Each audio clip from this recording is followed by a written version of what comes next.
Because after Michael went to Bahrain, he came back to do these concerts. Tell me about that, really briefly. The concert by Ray? Oh.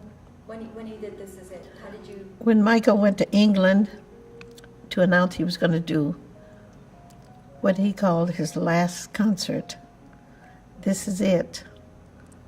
And it was only 10 shows that he had told them that he would do. And as they were selling 40, then 50. And then Michael didn't want to do 50 shows. He told me, he said, Mother, I don't want to do 50 shows. But he was proud to see that they had sold out so fast, but it's not, he was proud of it, but it's not that he wanted to do them. And then I found out how they had structured the shows. And I kept calling him and telling him every other day, my son can't work like that. You know, because even when he was younger, when he worked, he only worked 1 or 2 shows a week. And not every other day, just keep doing shows over. That's too much. And he had, it was funny to him because he knew that I never spoke up about anything. But I was just concerned about them overworking him. He hadn't been out there for like 10 years or more. And I know he just couldn't jump in and do all those shows like that. So I felt proud that they had sold those many shows and that he could, but I wasn't happy about the way they had him structured for him to do, and I wasn't happy about the number of shows they wanted him to do.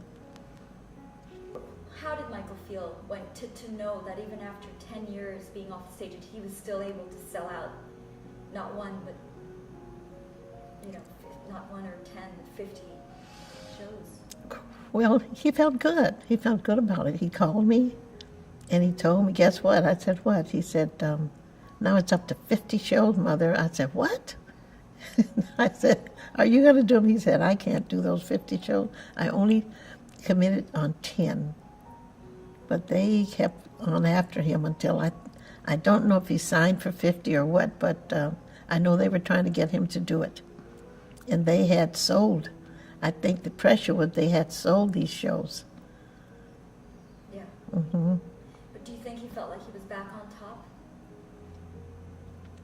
I don't know. I imagine he did. Because he was still able to sell out 50 shows. Yes, after he hadn't been out there for years. Yeah. Wow. And then after watching This Is It, I don't know if you've seen it, but the shows would have been amazing. I haven't seen it. I can't bring myself to watch it.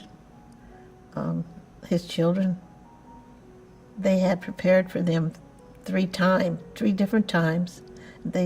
And we got them dressed to go down to see it because this was private showings for them since they didn't go, you know. They said, okay, we'll watch it, and got time for them to leave, and they said, Grandma, we can't watch it. Because they hadn't gotten over their father's death. They just felt that they couldn't do it. And they haven't seen it to this day, and I haven't seen it. But I think I might can watch it now. I'm not too sure.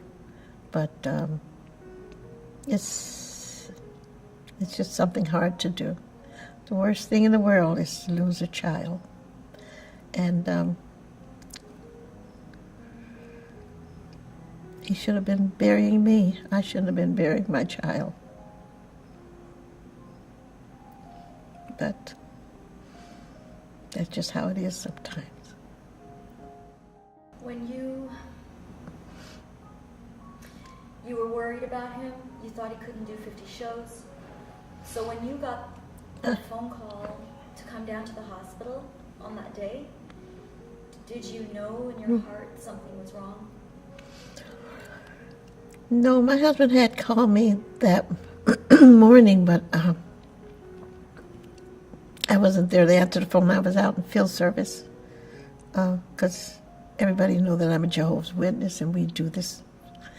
And when I got back home, they kept calling, come to the hospital.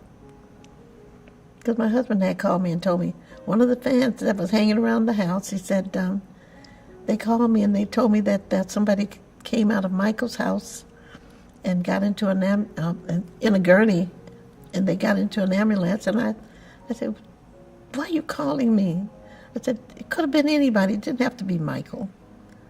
And I was kind of, you're worried and you're upset with them anyway, for doing that. And so they said, when they called later, they told me come to the hospital, and I came, and I just thought that he might have been sick or something. And when I got there, nobody was talking. Everybody didn't want to talk about what was going on. And so they finally took me into a room with me and my nephew, and they told me a story, and I said, you know how you are, you want to know, well, get to what happened? And I said, well, did he make it?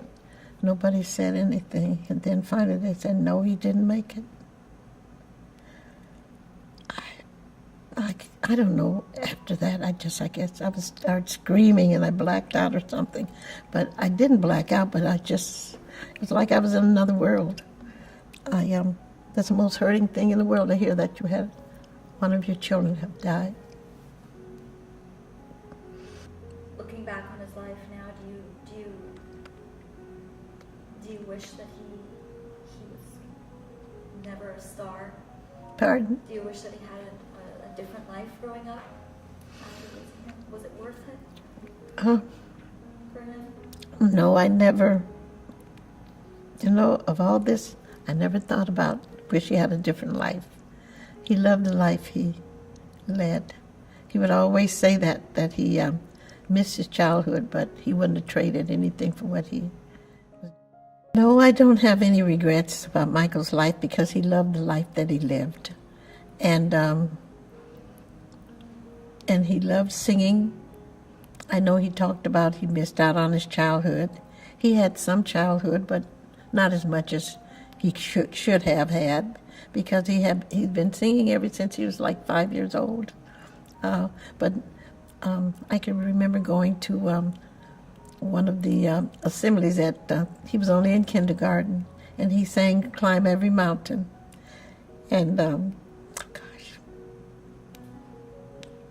and his grandfather had attended with me, and I looked over, and Dad was crying like a baby. This little boy up there singing his heart out. But anyway, I'm sorry. You can strike that. No, I mean, you can.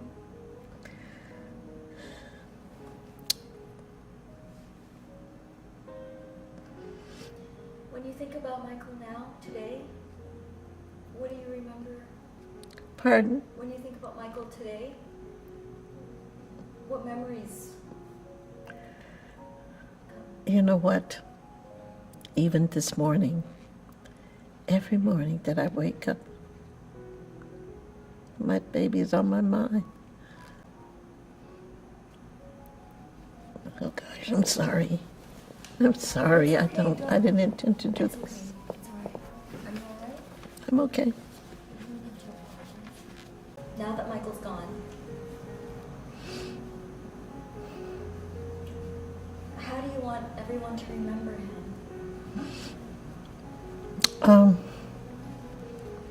I would like to people to remember Michael, and what a kind and giving person he was.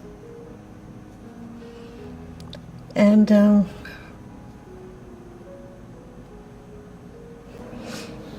want you to help people get a better understanding of him. They called him Wacko Jacko. that was, there's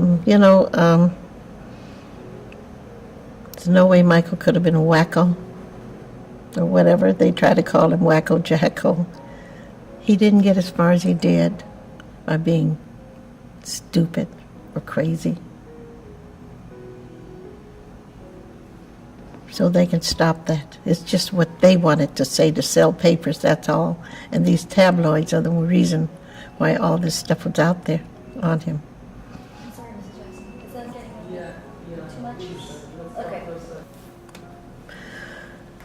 When I think about Michael, looking back on his life, there's not a day in my life that I don't think about him. And it's like when people say that their life flash before their face, you know, when something's going to happen. This is how I look at Michael. I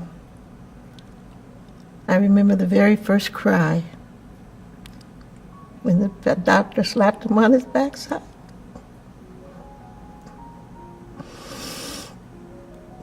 Up until his death.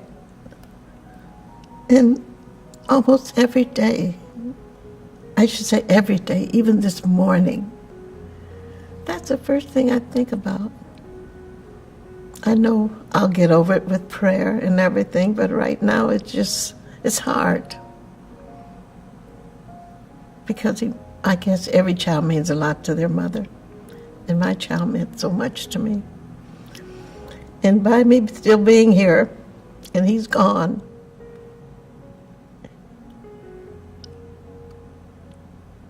he should have been the one putting me away, not me being there, listening to them reading